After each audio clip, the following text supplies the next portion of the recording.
What's happening, y'all? Welcome inside the Fantasy Stock Exchange. Bush coming at you solo today to tackle a Dynasty Superflex startup mock draft with members of our Discord. We're going to get a good gauge on how players have fluctuated. We're at about the mid-season point of the NFL season. We're going to go through a Superflex mock draft, 10 rounds, Superflex format, non-tight end premium. Any kickers that you see taken in this draft will be 2023 rookie picks, so keep that in mind as well. But without further ado, if you guys enjoy, leave a like down below, comment any of your thoughts down below as well. Subscribe to the channel if you are new around here. Let's get into it.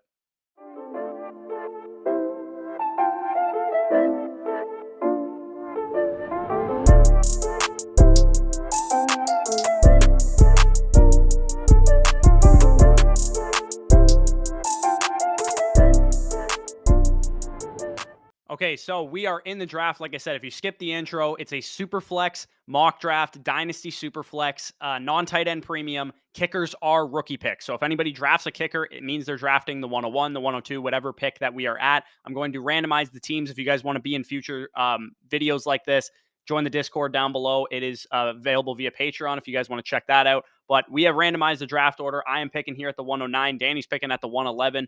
We are going to be starting this bad boy, hitting the go button. Sir King Jared is on the clock. Like I said, it is a Dynasty Superflex mock draft, so we expect to see probably a bunch of quarterbacks go off the board to start this thing. One thing that will definitely be interesting, and the whole reason I'm doing this basically is because we want to see how Dynasty values have changed. And I want to see first and foremost where Jalen Hurts goes, because he was, a mid-second round, late second round type of pick leading into the season. And I imagine he's probably going to be off the board either with this pick, the next pick, or probably the 105. So that'll definitely be interesting to see. Also, will be interesting to see which running back comes off the board first, because Jonathan Taylor heading into the season looked like the clear-cut Dynasty running back one.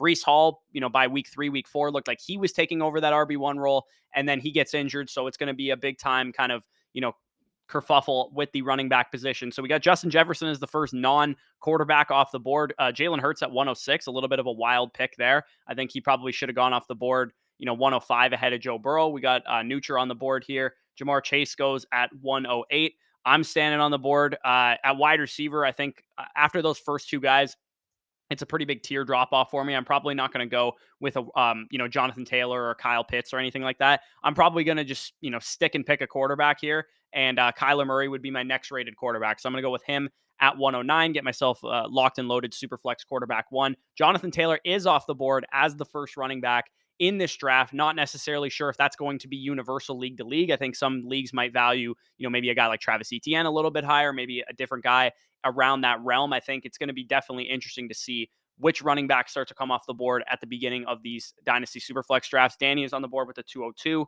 We'll see which direction he goes. I figured he was going to go with Justin Fields.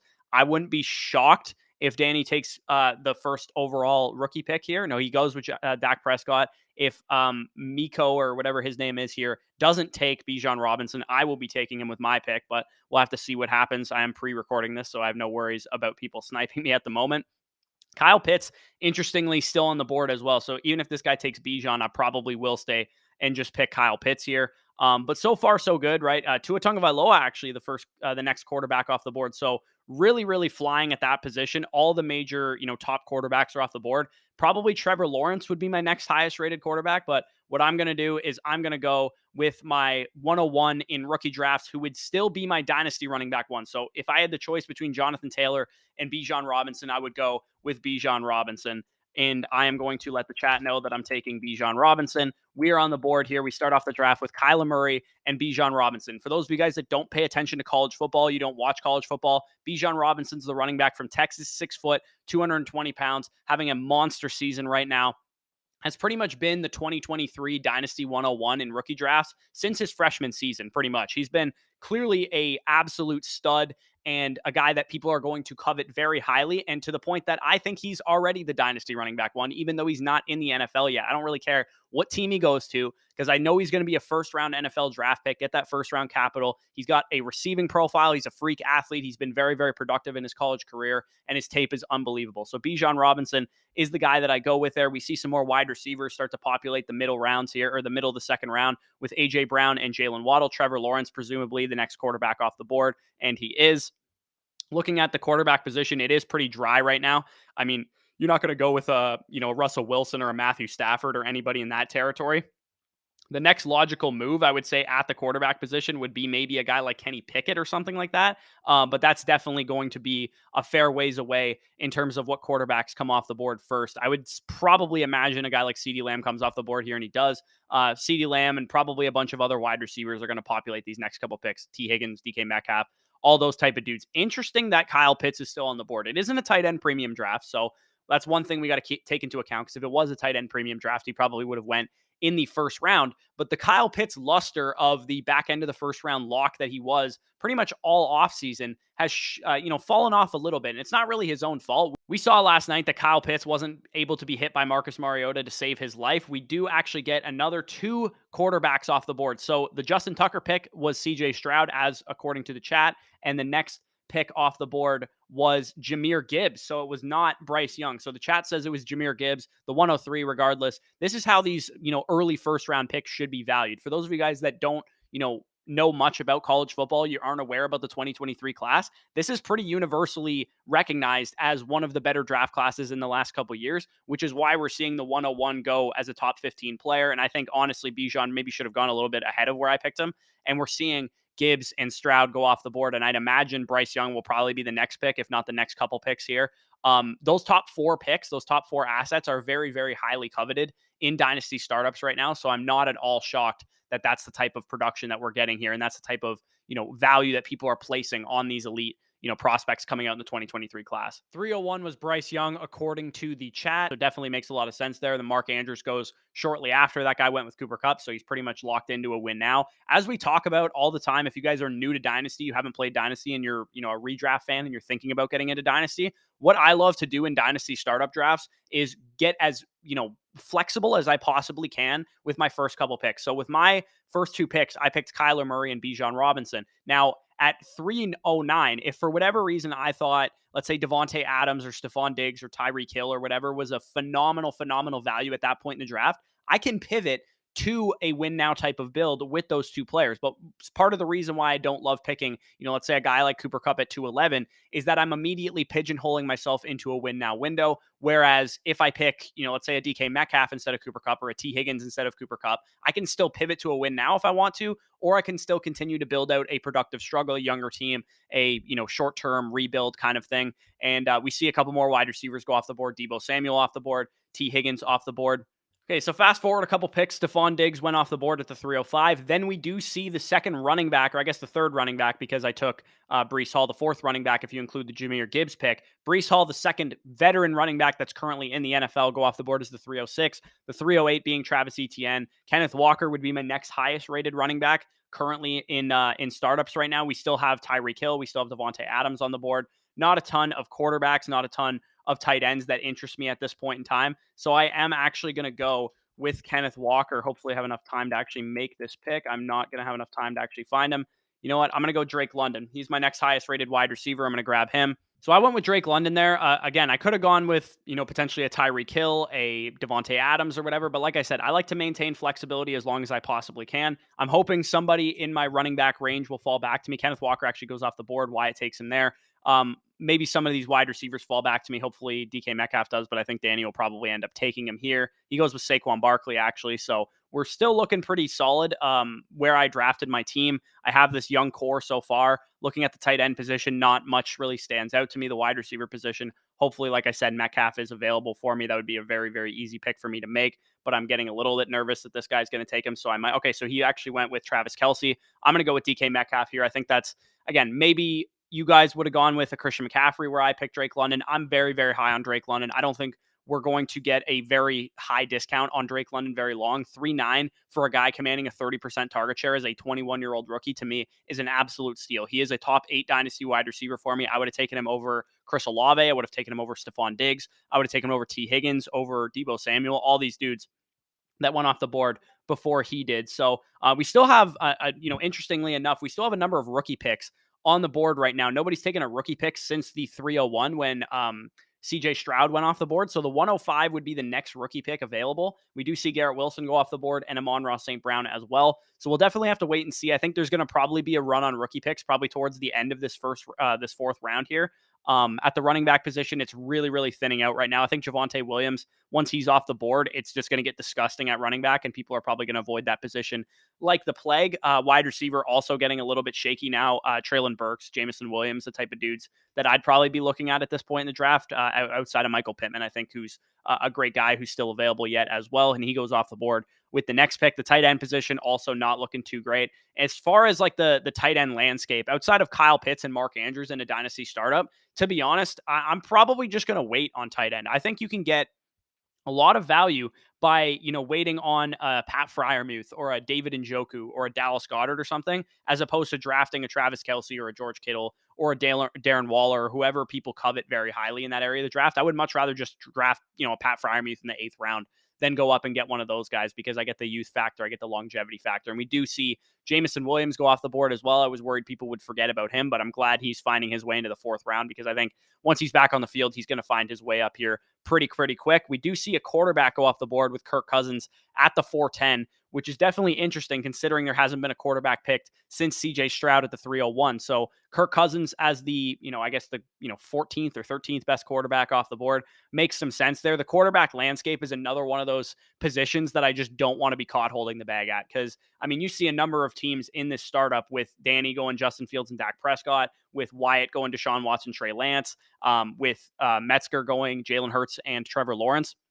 This is a position that is just overly top heavy, and there's not a lot of options that you feel great about long term. So I understand why people go double to quarterback to start, because once you get those two guys locked up, two studs locked up at that position, then you really don't have anything to worry about, because people that are in my position where I only have one quarterback as it currently stands, you're at a spot where you're going to get autoed Russell Wilson like this dude. So, okay, we're skipping ahead a little bit. You guys see the last couple picks that have been made: Austin Eckler, Joe Mixon, Nick Chubb. We're seeing some of these veteran running backs go off the board, and we do see 2 kickers go off the board. The chat is saying Jordan Addison is the 507, and then we see the next pick is JSN there at the 508. And I am thanking my lucky stars, because I'm going with another kicker as well. And Sean Tucker fell to me at the 509. So that is the 106, I believe. No, the 107. So we got the 101 was Bijan Robinson in this like pseudo rookie mock draft within the Dynasty startup. Then we had the 102 being CJ Stroud, the 103 being Jahmyr Gibbs, Daniel Carlson at the 301 there.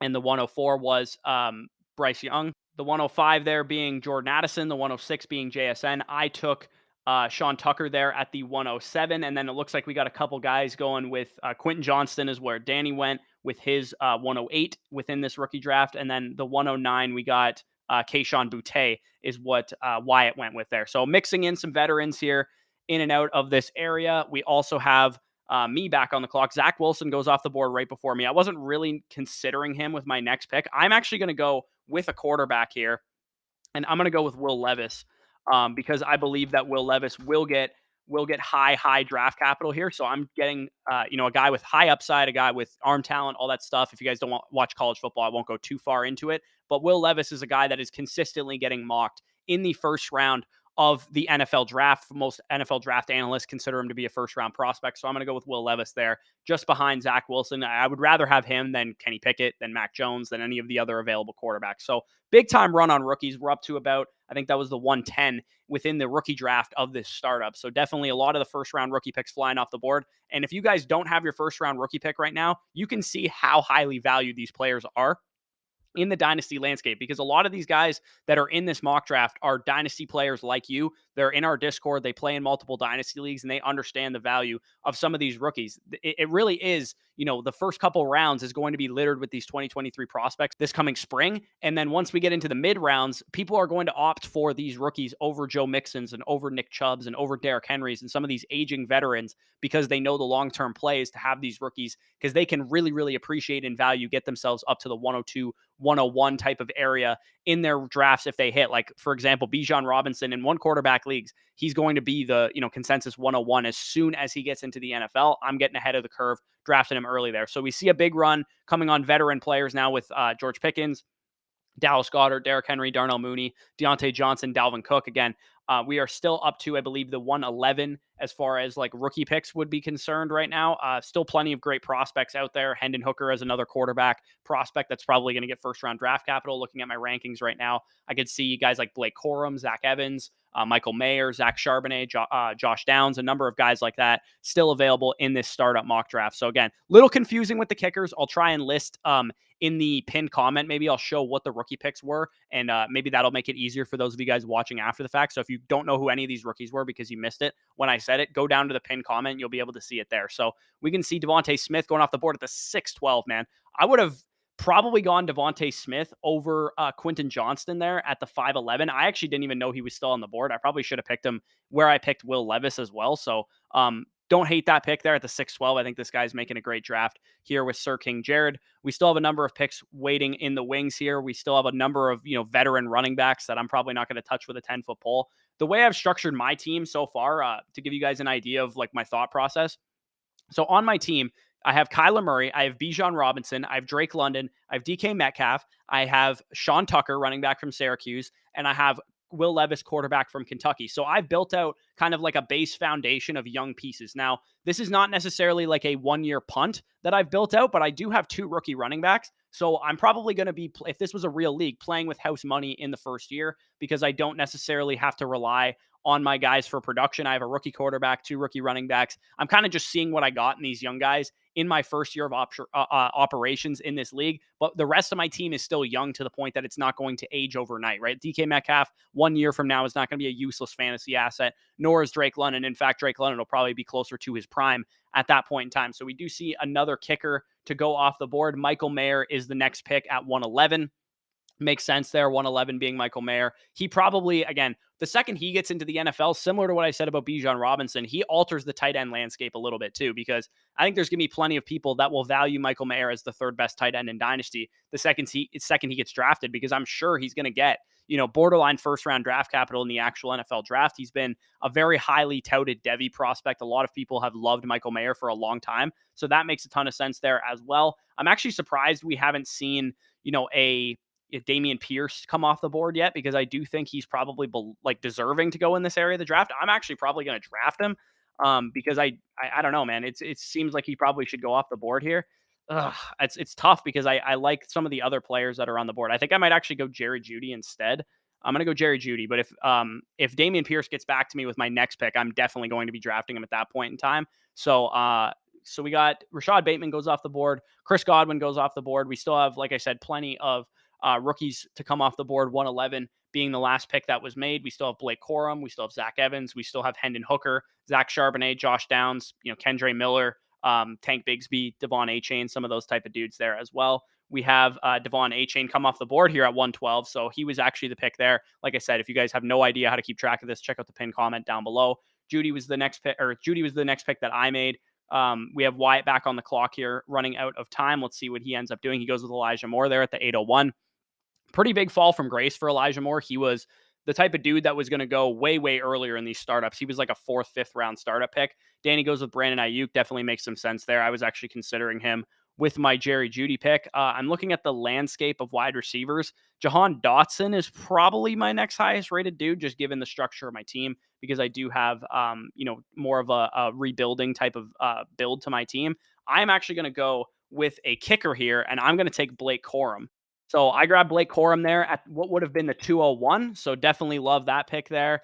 Everybody's mad at me in the chat because they wanted Blake Corum by the sounds of it. Dameon Pierce, actually the next pick off the board. I know I said I wanted Dameon Pierce, but I lied. I think Blake Corum's going to be a locked and loaded top 2 round NFL draft pick with the way that he's played football this year. He's got good size. And more importantly, over Dameon Pierce, he's going to have the draft capital factor. So while Dameon Pierce has a lot of value in dynasty startups right now, in dynasty leagues, this is about the relative value that I think he should be relatively valued at. So for those of you guys that have Dameon Pierce, and you're like, I don't want to sell this dude. He's awesome. He's clearly an unreal running back. I don't think that I should sell him. This is how the open market in our Discord views Dameon Pierce. He's a guy that, a lot of people would take behind some of these rookies. Like I drafted the 201 before I drafted Dameon Pierce. So that gives you an idea, rookie pick value. And McCurder took Tank Bigsby with the 806 there. So that is the 202. The 203 is the next pick that would be off the board. I'm just going to let the chat know. about that. So we do see Jacobs and Dobbins and Aaron Jones go off the board. I think Jacobs probably should have been off the board already. He definitely fell a little bit too far for my liking there. We have Zach Evans as Robbie Gould there at the 810 or the 203 in the rookie draft within the startup draft. So hopefully you guys are following this. I'm kind of just going a mile a minute right now, but if you are following this and you're enjoying so far, like I said, leave a like down below, comment, subscribe, all that good stuff. Tony Pollard, the next guy off the board. Okay, so I'll catch you guys up in a second because there was a lot of chaos in the chat here that I had to skip ahead of. So I'm back on the clock at the quarterback position. It's just looking completely yikes. I'm going to go to wide receiver. Actually, you know what? I'm going to go with another rookie here. So the Robbie Gould pick was Zach Evans, and there was some talk in the chat of whether or not he had actually gone off the board, but he did. And then we go with the 908 was Raheem Jarrett, wide receiver from Maryland. I'm going to go with Zach Charbonnet. Charbonnet. Just got to make sure the chat knows. Okay, so Zach Charbonnet was my pick there, and we do have the next pick on the board here. And in between all that, we saw Tom Brady go off the board. We see Mike Williams, Keenan Allen, Rashad White, all those kind of dudes. If you guys notice, I mean, I'm taking a lot of rookies, but the reason I'm doing it is because I just think the way that this rookie running back class enters the NFL is going to alter the landscape of that position for the next couple of years. Zach Charbonnet, Sean Tucker, Bijan Robinson, Jahmyr Gibbs and Zach Evans and all these dudes, Blake Corum that I drafted already too. These guys are really going to come in, all get probably top 2, top 3 round draft capital, and really make an impact on the dynasty running back landscape, probably putting a lot of guys out of jobs. Guys like, fringe starters right now, Miles Sanders and Raheem Mostert and some of those dudes, Dameon Pierce potentially, Ramondre Stevenson potentially. I think a lot of these guys are going to get disrupted by this elite 2023 running back class because it is very, very strong. It's very strong at the top with guys like Bijan, Jahmyr Gibbs, Sean Tucker. It's very strong in the middle with Blake Corum and Zach Charbonnet and Devon Achane and some of the guys that we drafted already, Blake Corum. And it also has some depth to it, too. There's some good sleepers later on in the draft. So you guys can see DeAndre Hopkins goes off the board, Matthew Stafford, Pat Freiermuth there, Calvin Ridley. I was actually a little pissed that I didn't get Pat Freiermuth. I'm hoping that David Njoku is still on the board here. I'm probably going to go with him with my next pick. So that's probably the direction I'm going to go. So Kendre Miller is the pick that Danny went with. All right, so we had a little bit more confusion again. 10-3 was Hendon Hooker, who is not off the board yet. We do see a number of guys go. I actually went with David Njoku. I thought he was a great value at this point in the draft. Where I'm viewing David Njoku with what he's shown so far, we have Deshaun Watson coming back, obviously. Definitely encouraging to see what we've seen out of David Njoku. I think getting him at the 10-4 in a startup is absolutely absurd. And again, the ADP isn't actually up to date right now on Sleeper. So once the ADP corrects themselves, I'm sure he'll go higher than this. But the fact that, George Kittle and Dallas Goedert went off the board in the 6th round and I was able to get David Njoku in the 10th round, I think that's a massive advantage. I think David Njoku and Dallas Goedert should be going off the board within a couple picks of each other, given what I know about those two guys. All right, so that was hella confusing with the rookies involved. So what I'm going to do is actually edit in the rookies' names at the end of the video here. On the screen, you guys should be able to see, instead of where the kickers were drafted, you should see which rookies were drafted where, who has which rookies. You guys can see my team on the screen. I'll read it off real quick. I got Kyler Murray as my main quarterback. I got Bijan Robinson there at the 2-4, Drake London, DK Metcalf. Then in the 5-9, I took Sean Tucker. At the 6-4, I grabbed Will Levis, who I think is going to be a first-round quarterback based on everything that I've heard. Jerry Jeudy, I grabbed at the 7-9. I grabbed Michigan running back Blake Corum at the 8-4, which I think is a phenomenal value. And at the 9-9, I grabbed UCLA's Zach Charbonnet. So I really loaded up. I grabbed a bunch of young running backs, all in their rookie contracts. I think there's going to be a huge changing of the guard. I think I could compete with this team if I had to. I'd probably, swing back around at the 10. We only did a 10-round draft here, but if I was going longer, I probably would have grabbed like a Ryan Tannehill or an older quarterback to help fill in for Will Levis early on in the season, because I think I can compete with this team. Got a young core, young rookie running backs, all that good stuff. So like I said, you guys should be able to see all of the rookies on the board. Let me know down below what you thought of this mock draft. Could you follow it? It was pretty confusing, I bet, but definitely appreciate you guys for sticking around. Leave a like down below, comment any of your thoughts as well. Subscribe to the channel if you are new. But with that being said, peace out. We'll talk to you soon. Why you